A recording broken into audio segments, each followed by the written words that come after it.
No propósito de fortalecer a nossa fé, nos reunimos mais uma vez neste nosso grupo, a Conexão Bíblica, para dar continuidade aos assuntos.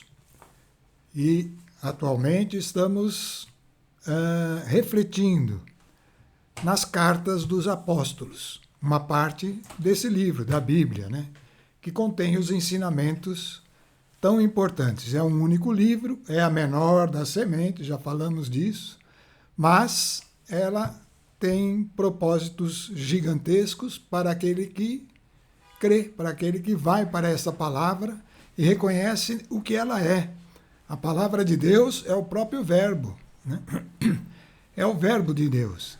E é o verbo de Deus, é aquele que se manifestou entre nós, é Jesus Cristo, e que deu perfeito testemunho de Deus. Então, diante destes fatos, é que nós oramos, porque não somos dignos dessas coisas, nem para falar delas, e temos dificuldade em ouvir, então precisamos da ajuda. Hoje nós vamos ver que todo aquele que crê, todo cristão que nasceu de novo, que foi batizado e que reiniciou na fé, ele tem um recurso extraordinário, já falamos disso muitas vezes, que é a presença do Espírito Santo. E é essa presença que invocamos, porque ela está conosco, é algo que tem que estar continuamente na nossa consciência. Eu não estou sozinho, eu estou com o Espírito de Deus. Então, eu posso anunciar essa palavra, eu posso também recebê-la, né? Cada vez de um modo mais fértil. Senhor, nós vos louvamos por isso, ó Deus, e entregamos este momento, que nós possamos aqui, Senhor, na vossa paz, a paz que vem de ti, não aquelas que nós possamos ter por nós mesmos, mas que na vossa paz essa palavra possa fluir, Senhor, possa oferecer tudo o que ela contém, e nós sabemos que ela oferece o próprio Jesus Cristo, e por isso, Senhor, é uma oportunidade para estarmos vivendo a vida de discípulo, aprendendo a ser como Jesus é. E tudo isso é para a glória do Senhor. Amém. Então estamos aí, carta aos Romanos, né? Vamos dar continuidade ao nosso estudo. Lembrando sempre, sem a ajuda do Espírito Santo, não conseguimos, né? Somos fracos como qualquer outro homem, mas Jesus veio para nós, para aqueles que são fracos, né? Bom, fazendo uma breve revisão, né, do que nós falamos nos capítulos 1 e 2, né, nós lemos lá Paulo falando, ele é a carta de Paulo, né, aos Romanos. Essa era a comunidade ali que foi se formando logo depois que Jesus foi crucificado e subiu aos céus. Os apóstolos se dispersaram ali. Roma foi um dos primeiros povos a receberem essa palavra, né? E criou uma comunidade, e os apóstolos então se comunicavam com estes povos, com estas primeiras pessoas convertidas, né? E por estar longe, muitas vezes, através de cartas, portanto, dando o ensinamento que eles mesmos tinham adquirido no convívio com Cristo.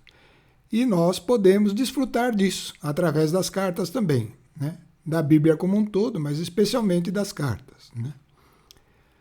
Muito bem, nós vimos nos capítulos 1 e 2, né, que Paulo falou que o propósito dele era encorajar na fé. Então aparece aí essa palavrinha tão pequena e tão complicada, pessoal. Essa palavrinha precisa ficar sempre na nossa mente para a gente ir aperfeiçoando o nosso conceito de fé. É importante, né? Fé em Jesus, a fé em Jesus é o poder que conduz à justiça de Deus. Justiça de Deus é algo que é eterno, não vai mudar nunca, certo? Porque Deus é perfeitamente justo, perfeitamente justo. Ele foi justo na criação, ele foi justo em todos os seus propósitos, toda a condição de liberdade que ele deu é justa. Então não existe mancha de injustiça. E para nós vivermos esta justiça, precisamos da fé em Jesus, né?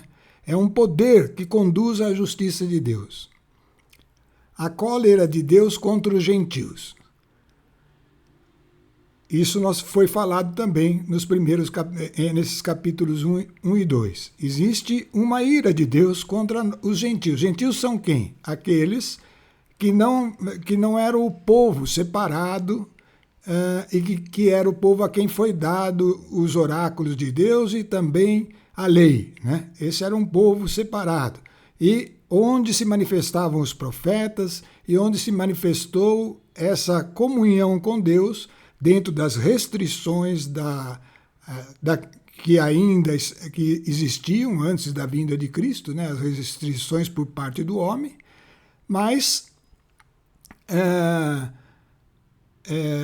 ali a palavra de Deus estava lá através da lei. Então nós vamos entender que existe uma condenação da parte de Deus contra os gentios, que não faziam parte desse povo judeu. Né? Por quê? Porque os gentios, eles buscam uma sabedoria. Gentios somos nós, os povos que não viveram, que não fizeram parte daquela primeira dispensação de Deus, que foi através da lei, através dos profetas, aquele povo separado, era um povo separado, né? Os que tinham a circuncisão, os judeus. Né? E os gentios eram os outros povos. E esses povos foram crescendo no entendimento através da criação. A criação realmente ela é algo sensacional. Né? Vai vendo a criação, toda a beleza, toda a complexidade, tudo que está ali por trás e que tem um sentido. O homem se empolga com aquilo e, explorando aquilo, vai descobrindo coisas. Né? E essa sabedoria é muito valorizada pelos homens, porque é uma sabedoria que parece que é própria dele, é minha, eu descobri. Certo? E ao fazer isso, é que o homem se engana e se condena. Né? Porque esse raciocínio, conforme está escrito aí, essa aparente sabedoria dos homens os engana e condena e acaba por conduzir à corrupção. E é exatamente o que a gente vai vendo com o passar dos anos. Né? A sabedoria cresce cada vez mais, é uma sabedoria baseada na criação, porém, sem dar o mínimo valor ao Criador.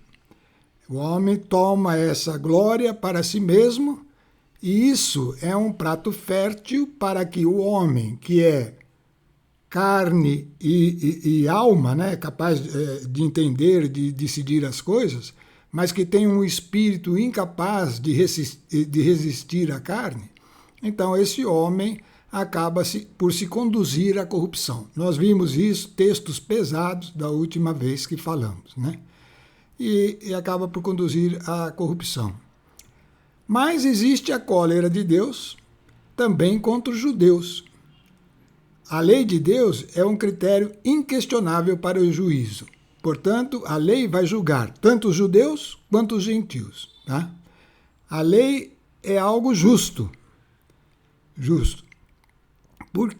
E por que esse critério de julgamento tem que se cumprir?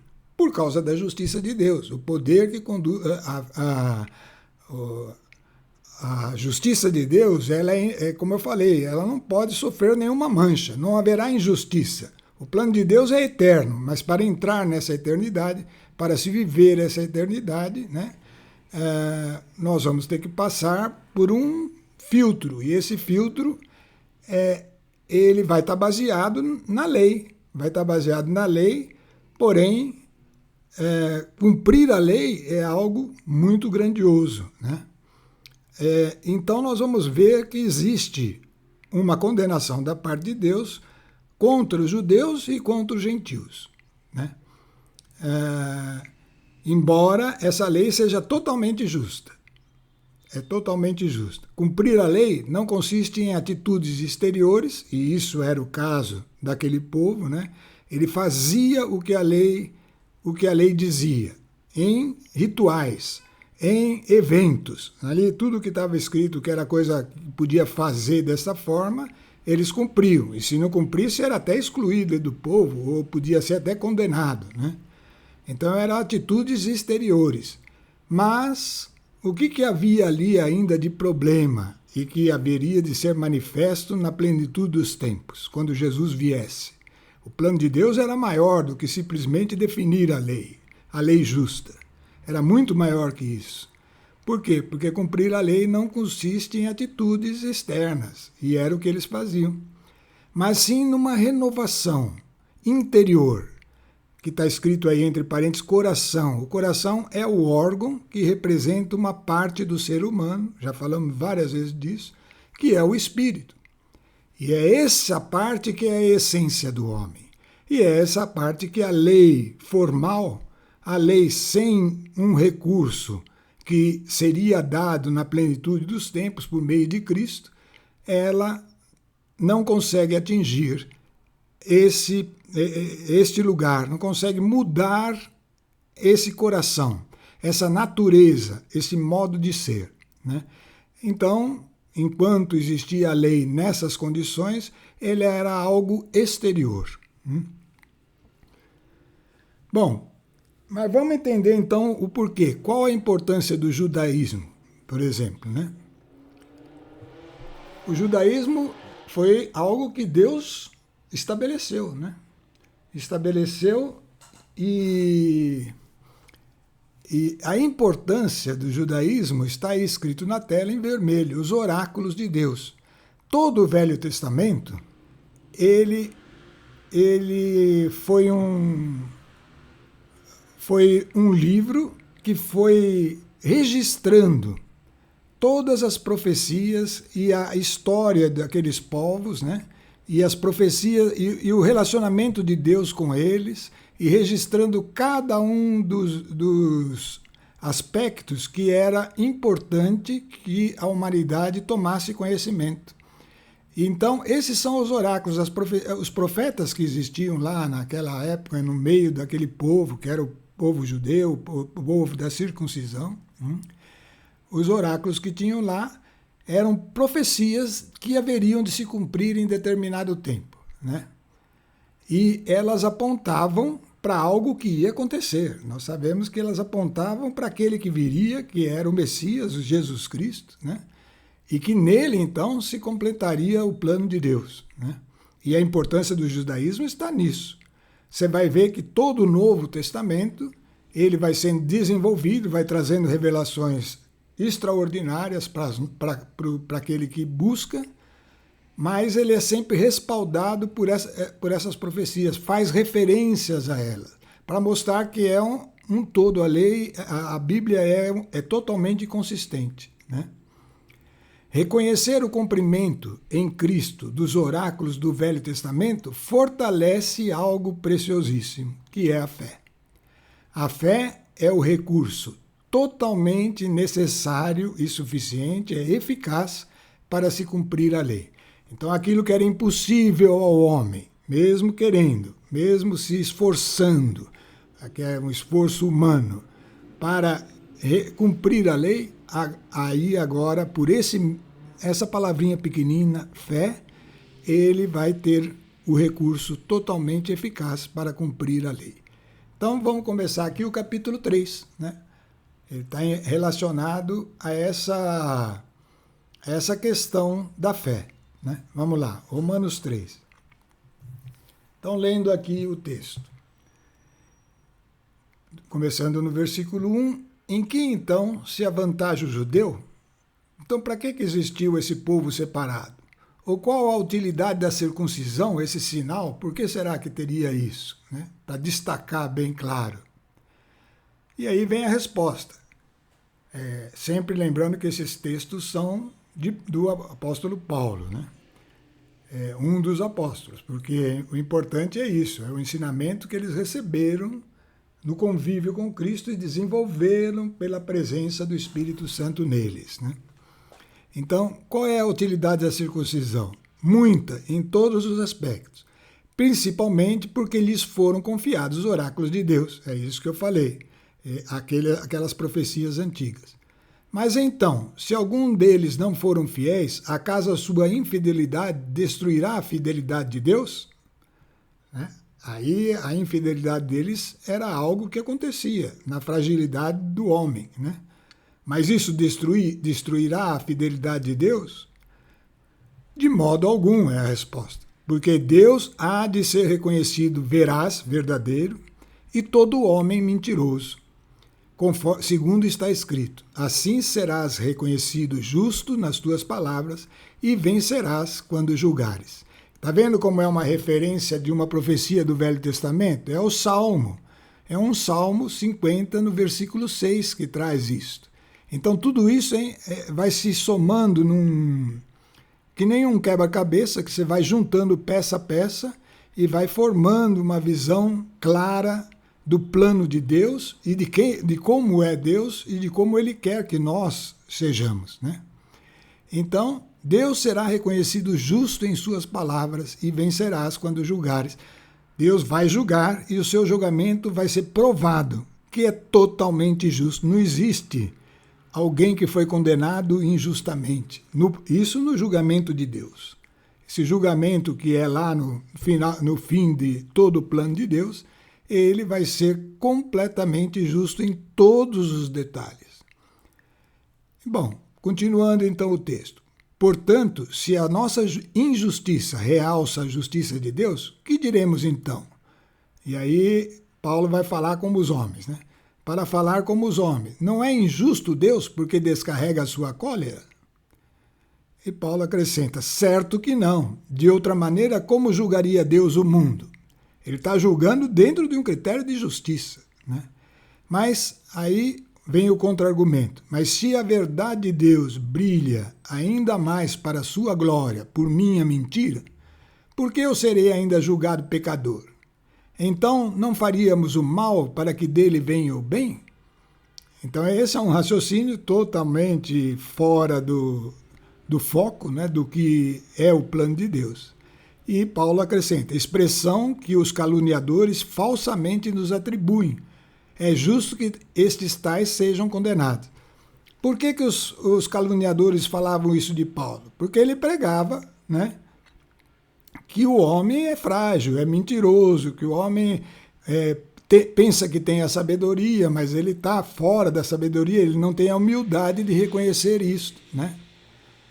E ao falar isso, eles concluíam, tá bom, então se nós não conseguimos, né, então o que Paulo prega é que nós podemos continuar pecando, porque a minha mentira é ela que realça a verdade de Deus. Né? Mas não é isso, a verdade não é isso, o sentido principal vem na sequência. Né? Bom, vamos ver aí mais um aspecto antes de tirar todas as conclusões. Né? A universalidade do pecado. Então, veja só, cada vez mais a gente é conduzido a um consenso que é o seguinte, o pecado está dentro do homem, pessoal. Está dentro do homem por quê? Olha, foi o fruto comido lá, acolhido por Adão e Eva. Né? E isso veio da parte de Satanás. Existe um espírito das trevas, né? E ele estava lá, e o propósito dele era se confrontar com Deus. E por isso a obra de Deus, que é a criação do homem, foi o primeiro ponto a ser questionado por esse espírito das trevas, por Satanás, né? E causando o engano, né, que fez com que Adão e Eva tomassem de um fruto, é como um alimento, algo que entrou dentro deles, né, em desobediência a Deus. Em desobediência a Deus. Né? E, portanto, conhecendo o bem e o mal, o fruto acolhido, e ao ser o homem, todos nós, do jeito que nascemos, ao ser expostos à lei, nós ficamos com o seguinte, a gente vai tendo uma consciência de que a lei é certa, mas quando a gente vai fazer a coisa, em vez de acontecer o bem, acontece o mal, a gente faz errado. Né? Então, essa é a consequência desse fruto tomado por Adão e Eva. Então, por este homem, Adão, que aceitou contra a ordem de Deus comer desse fruto. O fruto aí é algo que representa tomar para dentro de si algo que não era de Deus, né? Então, esse fruto acabou produzindo o seu efeito sobre toda a descendência de Adão, né? E por isso a universalidade do pecado. Romanos 3, continuando, vai dizer então, avantajamo-nos a eles de maneira alguma, né? Nós somos, os gentios, somos melhor que os judeus? Não, de maneira alguma, pois já demonstramos que judeus e gregos estão todos sob o domínio do pecado. Isso por quê? Por causa do pecado de Adão. Como está escrito, não há nenhum justo, não há sequer um. Não há um só que tenha inteligência, um só que busque a Deus. Extraviaram-se todos e todos se perverteram. Essa consciência, nós cristãos, a gente já aprendeu a saber que ela é atributo do homem, certo? Mas nós temos que achar um meio, e isso a gente vai vendo aqui, o ensinamento vai ser para nós aprendermos mesmo sobre isso, já temos falado tantas vezes, né? Mas a gente sabe que se nós formos pela tendência natural, a tendência é a perversão, né? Não há quem faça o bem, não há sequer um. É uma outra referência dos Salmos, né? A sua garganta, está falando do homem, né? É um sepulcro aberto. Com as suas línguas enganam, veneno de áspide, de serpente está debaixo de seus lábios, né? Mais uma referência lá dos oráculos do Velho Testamento, né? A sua boca está cheia de maldição e amargor, né? Outra referência. Os seus pés são velozes para derramar sangue.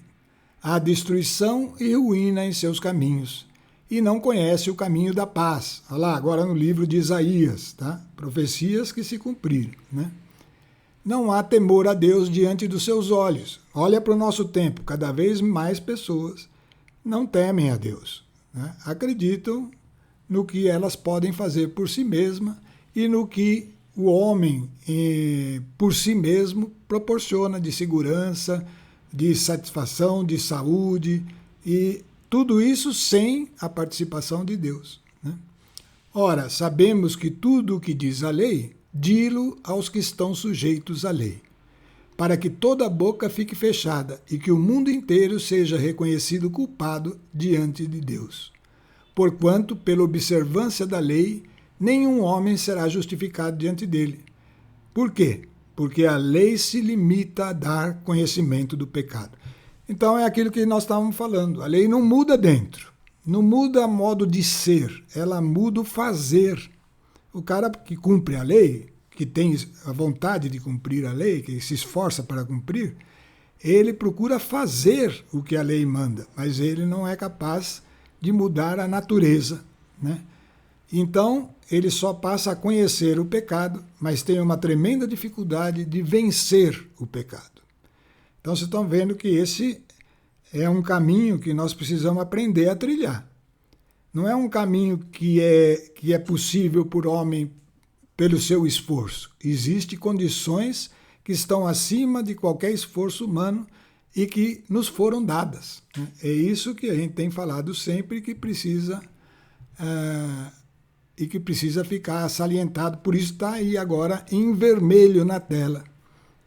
A lei recebe a plena força em Jesus.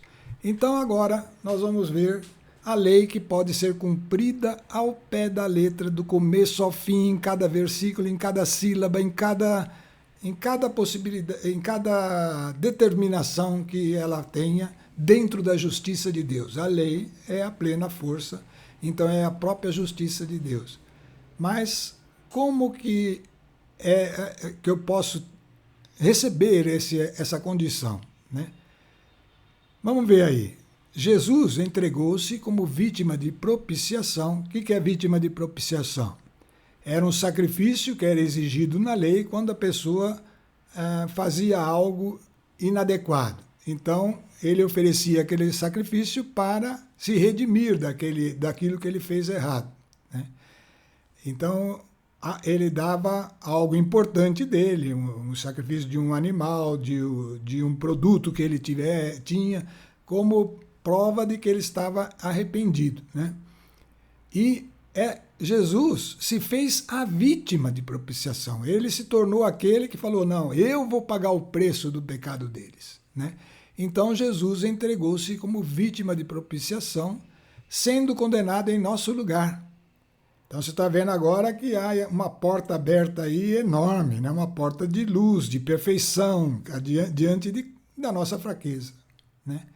Sendo condenado em nosso lugar para nos proporcionar a condição de justos, mas tem um único passozinho, mediante a fé.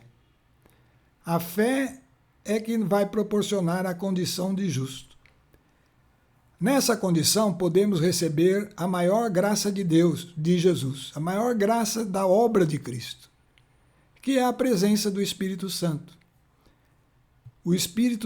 É o Espírito Santo que nos capacita a cumprir a lei, e agora não pelo fazer, mas dentro, em espírito e verdade.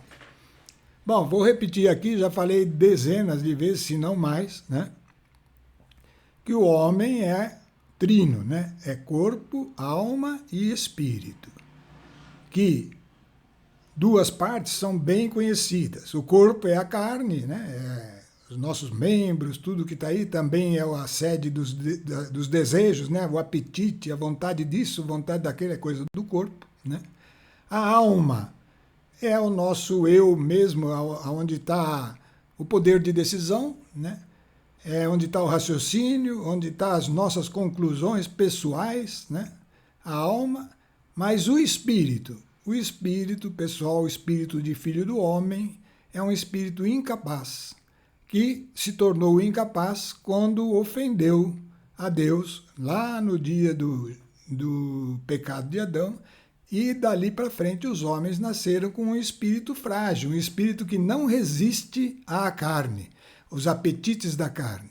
Portanto, todo aquilo que o homem cultiva e faz e começa a deixar penetrar orgulho, vaidade, ambição, e daí vai degenerando para os problemas. Então é um espírito frágil. Agora, a presença do Espírito Santo em nós é algo que é uma graça muito grande, porque quem poderia merecer isso? Por condição humana não tem, né?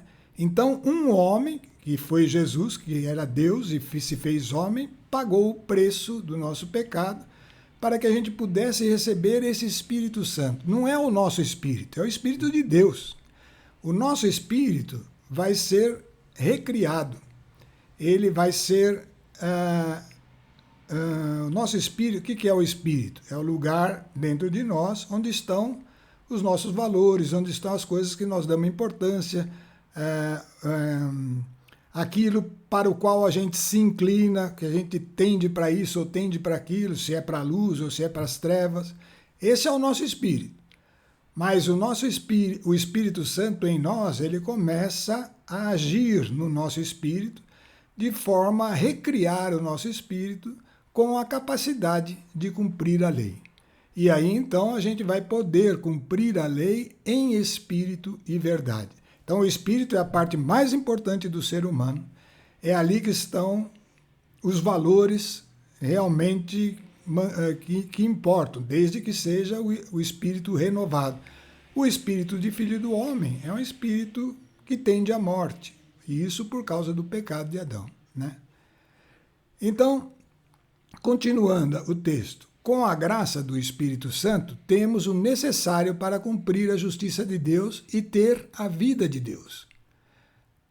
Tantos os circuncisos, ou seja, tanto os descendentes ou os que ainda vivem a lei lá dos judeus, né? Quanto os incircuncisos, aqueles que estavam aí andando pela própria cabeça, que somos todos nós, né? Então, cumprir a justiça de Deus, ter a vida de Deus, incircuncisos, circuncisos e incircuncisos, né? Os dois tipos que conviveram nesse período antigo, antes de Cristo. É o meio de sair da condição do fazer, que é o esforço do homem procurando fazer tudo que é certinho, né, para a condição de ser, e isso só pelo poder do Espírito Santo. Então estamos vendo aí a importância dessa obra que se cumpriu em Jesus. Ele se tornou vítima de propiciação, de modo que, crendo nele, pela fé,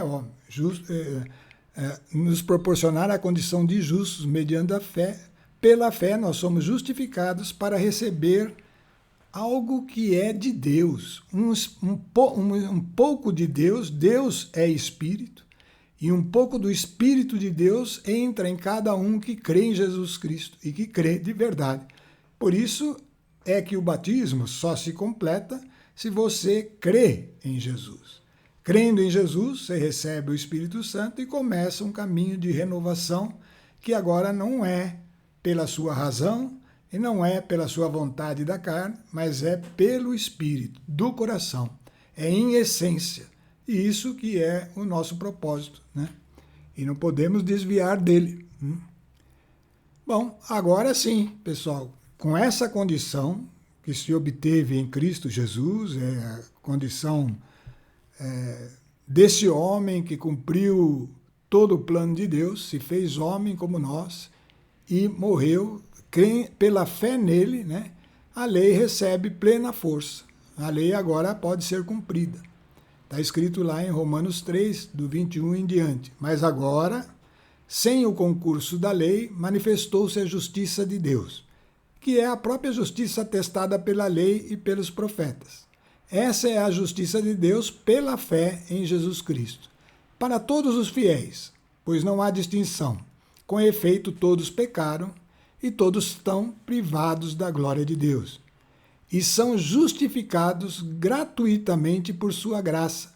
Tal é a obra da redenção realizada em Jesus Cristo. Deus o destinou para ser pelo seu sangue, então é o sangue de Jesus que foi derramado por nós, vítima de propiciação mediante a fé.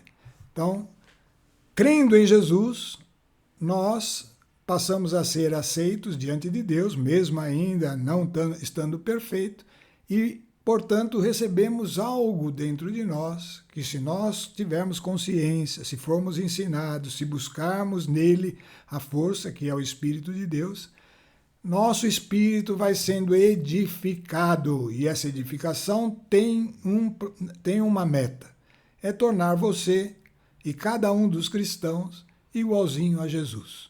Isso é ser discípulo. Discípulo é aquele que pretende ser como seu mestre, e Jesus é o nosso mestre. Tá? Então, Deus destinou para Jesus que ele, pelo seu sangue, fosse vítima de propiciação mediante a fé. E nós somos aceitos, então, diante de Deus, ainda imperfeitos, porém, dentro de nós, com o recurso para obter a perfeição, mesmo na nossa fraqueza. Continuando. Assim, ele manifesta a sua justiça, porque no tempo da sua paciência, ele havia deixado sem castigo os pecados anteriores. Então, até que viesse Cristo, era assim. Estava o homem lá vivendo, nenhum deles estava justificado, tanto judeus quanto não judeus, mas não estavam existindo por esse meio. Assim, digo eu, ele manifesta a sua justiça no tempo presente, exercendo a justiça e justificando aquele que tem fé em Jesus. Onde está, portanto, o motivo de se gloriar? Foi eliminado. Eu vou parar aqui um pouquinho. Pessoal, quando o homem descobre coisas, sabe qual o erro que ele comete? Se gloriar daquilo, trazer para ele e não valorizar o Criador. O homem vai descobrindo coisa sobre coisa e vai pegando a glória para si mesmo. Né? Aqui não tem jeito de pegar essa glória para si mesmo, porque se você crê em Jesus Cristo, a glória está nele, está em Jesus, se você crê. Né? Então, não tem motivo para gloriar-se, porque a obra foi feita por ele pagou o preço, ele nos dá a presença do Espírito, tudo mediante a fé, só preciso crer nele. Portanto, foi eliminado o motivo de gloriar-se, que era a causa do pecado. Por qual lei? Pela das obras? Não, mas pela lei da fé. Porque julgamos que o homem é justificado pela fé, sem a observância da lei. Ou Deus só é dos judeus, não é também dos pagãos? Sim, ele o é também dos pagãos. Então, entendemos aí agora a importância dessa obra de Cristo, né? Precisa permanecer nisso, né, pessoal? Bom, continuando o texto, porque não há mais que um só Deus, o qual justificará pela fé os circuncisos, aqueles que eram as descendentes dos judeus e todos aqueles que viveram aquela condição, e também pela fé os incircuncisos. Destruímos então a lei pela fé? De modo algum. A lei é certa, hein, pessoal? A lei não muda. Pelo contrário, damos-lhes toda a força. Ou seja, aquilo que era impossível o homem, cumprir a lei, na essência, no modo de ser, agora, pela fé em Jesus, se torna possível. Por quê? Porque o Espírito de Deus vai moldando o nosso espírito de filho do homem a viver os aspectos da lei, não mais pelo fazer, mas pelo ser, pela mudança de natureza. Então isso é a nova natureza que cresce em nós. E saibam, é a natureza de Cristo. Tá? Então esse processo é que a gente tem enfatizado tanto e que precisa estar bem consciente para todo cristão. Né? Bom, vamos ver aí, ó. É muito bonito as histórias da Bíblia, pessoal. Abraão é um homem que traz um esclarecimento enorme o que aconteceu com ele, a história dele, para todos nós. Tá? Abraão, justificado pela fé, pai dos incircuncisos que creem. Nós vamos ver que Abraão é nosso pai, nós que somos incircuncisos. E mais adiante vamos ver que é pai também dos circuncisos. Mas por enquanto vamos ficar nessa etapa aqui. Abraão, pai dos incircuncisos que creem. A fé de Abraão, deixar tudo e seguir a orientação de Deus. Pessoal, é uma coisa extraordinária. Deus escolheu alguns homens ao longo de toda a história, né, desde o início da criação, né, alguns homens que tinham uma natureza muito, muito próxima da natureza de Cristo mesmo. Né? Abraão foi um deles. Não é que ele era igual a Cristo, mas ele tinha essa capacidade de crer. Abraão é um exemplo de fé. Teve outros, né? Teve homens que até Enoque andou com Deus, né? E foi arrebatado. Então, teve alguns. Mas é uma exceção das exceções das exceções, porque a regra é isso tudo que nós temos falado. Né? Então, vamos entender essa história da fé de Abraão. E o que foi requerido para que determinasse o tamanho da fé de Abraão? Deixar tudo e seguir a orientação de Deus. Aí eu peguei um pedacinho do texto lá do Gênesis para a gente entender o que foi exigido de Abraão e o que ele fez. O Senhor disse a Abraão. Então Abraão era um homem, ele era casado, né? E eles não tinham filhos, ele e a esposa, né? Mas eles tinham bens, eles estavam vivendo em condição de uma vida próspera. Né? O Senhor disse a Abraão, deixa a tua terra, a tua família, a casa de teu pai e vai para a terra que eu te mostrar. Olha que coisa incrível. Deus se manifestou assim, de alguma forma, eles tinham uma consciência de Deus, né? Tinha aquela consciência que vinha de geração a geração. Né? E ele percebeu que Deus tinha se comunicado com ele e que tinha dado essa ordem para ele. Deixa a tua terra, a tua família, a casa de teu pai e vai para a terra que eu te mostrar. Pessoal, isso tem paralelos com a nossa conversão, viu? Pode prestar atenção. Farei de ti uma grande nação e te abençoarei. Exaltarei o teu nome e tu serás uma fonte de bênçãos. Abraão seria então uma fonte de bênçãos, como foi. Vocês vão ver que Abraão foi um recurso extraordinário para nós, né? Abençoarei aqueles que te abençoarem, e amaldiçoarei aqueles que te amaldiçoarem. Todas as famílias da terra serão benditas em ti. Então é uma promessa enorme, né? Bom, o que Abraão fez? Abraão partiu como o Senhor tinha dito, e Ló foi com ele. Abraão tinha 75 anos, já estava de idade avançada, quando partiu de Harã.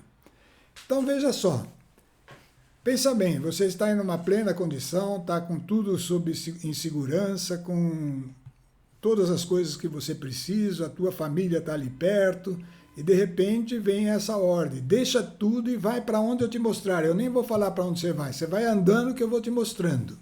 Tá?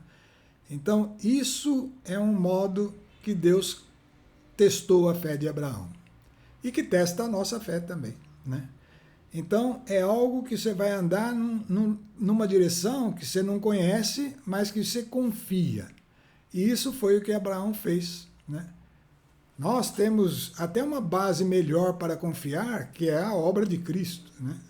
Ele fez tudo, e ele anunciou tudo, e se cumpriu tudo o que ele anunciou, e nós estamos voltados a conhecer tudo isso. Então, para nós, eu acho que é mais simples do que foi para Abraão, né? Deixar ir para um lugar desconhecido. Naquela época não se sabia, não tinha os mapas e todas as coisas de hoje em dia, não se sabia o que tinha pela frente, né? Então, Abraão partiu dali. E aí, continuando, que vantagem diremos, pois, que conseguiu Abraão, nosso pai segundo a carne? Porque se Abraão foi justificado em virtude de sua observância, tem do que se gloriar, mas não diante de Deus. Ora, que diz a Escritura? Abraão creu em Deus, e isso foi imputado em conta de justiça. O que será que Deus queria que Abraão fizesse nessa condição, né, de fé, e isso resultou em justiça a favor dele? Está lá no Gênesis capítulo 15, versículo 6. Ora, o salário não é gratificação, mas uma dívida ao trabalhador. Mas aquele que sem obra alguma crê naquele que justifica o ímpio, a sua fé é imputada em conta de justiça. Assim que Davi proclama bem-aventurado o homem a quem Deus atribui justiça independente das obras. É isso que nós estamos buscando, né? A justiça que vem lá dentro primeiro, para depois gerar as obras, né? Essa justiça que vem lá dentro primeiro é a justiça que vem da fé, né? É uma justiça independente das obras, até que ela se manifeste. Bem-aventurado aqueles cujas iniquidades foram perdoadas e cujos pecados foram cobertos. Continuando. Bem-aventurado o homem ao qual o Senhor não imputou o pecado. Também estava previsto isso nos Salmos, né? Essa bem-aventurança é somente para os circuncisos ou também para os incircuncisos? Dizemos com efeito, e aí vamos comparar com o que aconteceu com Abraão. É isso que a Bíblia usa. Dizemos com efeito que a fé foi imputada a Abraão em conta de justiça. Quando ela lhe foi imputada? Depois ou antes da circuncisão? Não depois, mas antes de ser circuncidado. Então Abraão era um homem, como qualquer um de nós, mas ele tinha essa virtude, tinha essa dentro dele, essa certeza, essa fé que o levava a ouvir aquela ordem de Deus e a pôr em prática, né? E isso ele fez, e não tinha ainda nem ideia de que haveria um sinal que seria a circuncisão. Então, ele tomou a decisão com fé antes de ser circuncidado. Depois é que recebeu o sinal da circuncisão, como selo de justiça que tinha obtido pela fé antes de ser circuncidado. Então, o sinal veio como um selo, provando que ele tinha um sinal que ele tinha a fé. E assim se tornou pai dos incircuncisos que creem. Então Abraão é nosso pai. Nós que não vivemos a circuncisão e cremos, temos por pai Abraão, a fim de que também a este seja imputada a justiça. Então nós temos que ver que a fé é algo que pode ser dado, que nos coloca na justiça, né? A fé é aquilo que nos coloca na justiça, mesmo para nós que não temos o sinal da circuncisão. Então chegamos aqui no finzinho, precisamos agilizar. Só vamos ver mais essa tela. Abraão justificado pela fé, pai dos circuncisos que creem. Agora, Abraão também pai dos circuncisos. Que negócio é esse? O que está acontecendo aqui, né? Então nós vamos ver um outro passo de fé. Abraão foi um homem que foi provado na fé em duas circunstâncias diferentes. Uma antes da circuncisão, foi aquela que ele deixou tudo para seguir. E olha, o cristão tem que aprender que dentro dele, ele tem que estar disposto a deixar tudo por crer em Jesus. Tudo aquilo que vai contra a fé, ele tem que estar disposto a se desprender. Esse é o crescimento do cristão, né? Então, Abraão, justificado pai dos... Ele foi pai dos incircuncisos quando ele partiu. Ele não tinha o sinal da circuncisão e cumpriu a vontade de Deus. Agora nós vamos ver que ele é também pai dos circuncisos que creem. Está lá em Gênesis 22, e foi o sacrifício de Isaac. Então, esse tema, acho que nós vamos tratar na próxima vez, né? Mas eu vou adiantar aqui para vocês refletirem. O sacrifício de Isaac, quem é Isaac? É o filho de Abraão. Vocês viram que ele tinha uma idade muito avançada e Deus prometeu que ele teria um filho, né? Ele até riu, ele e a mulher dele, Sara, riram, né? Achavam que era impossível, né? Mas de repente ela engravidou e teve um filho, né? Um filho da velhice, um filho aquele mais querido, né? E aí, no Gênesis 22, nós vamos ver que Deus pediu em sacrifício o próprio filho de Abraão. E Abraão sentiu uma dor tão grande, mas ele confiou em Deus e levou esse filho para o altar de sacrifício e estendeu a mão para sacrificá-lo. Essa foi o passo de fé e que fez de Abraão o pai dos circuncisos, porque nessa ocasião ele já tinha o sinal da circuncisão. Então nós vemos que a fé de Abraão vale para nós incircuncisos e vale para os circuncisos. E Isaac ia ser crucificado, mas Deus não requereu, não quis sacrificar. Mas Deus não determinou que o sacrifício se consumasse. Bastou Abraão levantar a mão e aí Deus mandou ele suspender o sacrifício por meio dos anjos. E então Isaac continuou vivo, né? E somente o gesto foi necessário, né? Então, ele se tornou pai também dos circuncisos, é o que nós vamos ler aí no texto de Romanos 4, no início do próximo estudo nosso. Bom,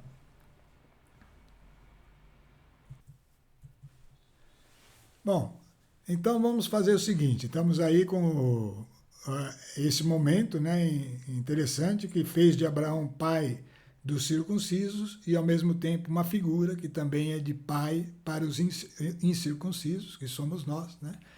E esse tema é interessante você ler lá no capítulo 22, é o capítulo 22 do Gênesis, que conta o sacrifício de Isaac. Nós estamos aqui no início aí, a partir do versículo 12 de Romanos, então fica para a próxima semana o capítulo 4 até o fim, e nós vamos dar início e tentar ver se a gente já avança o capítulo 5 completo, né? Tudo isso nesse propósito nosso aqui, de ir lendo a palavra, extraindo dela os ensinamentos de discipulado, daquele que vai aprendendo a ser aquilo que Deus quer. Temos que aprender com o gesto de Abraão de deixar tudo, isso também é parte para o cristão, e aprender também com o gesto de Abraão de sacrificar as nossas coisas que são preciosas para ter as verdadeiras, aquelas que são de Deus. Que todos fiquem na graça de nosso Senhor Jesus Cristo. Pedimos isto na fé. Na fé em quem? Naquele que é o autor e consumador da nossa fé, Jesus Cristo, o Senhor. Amém.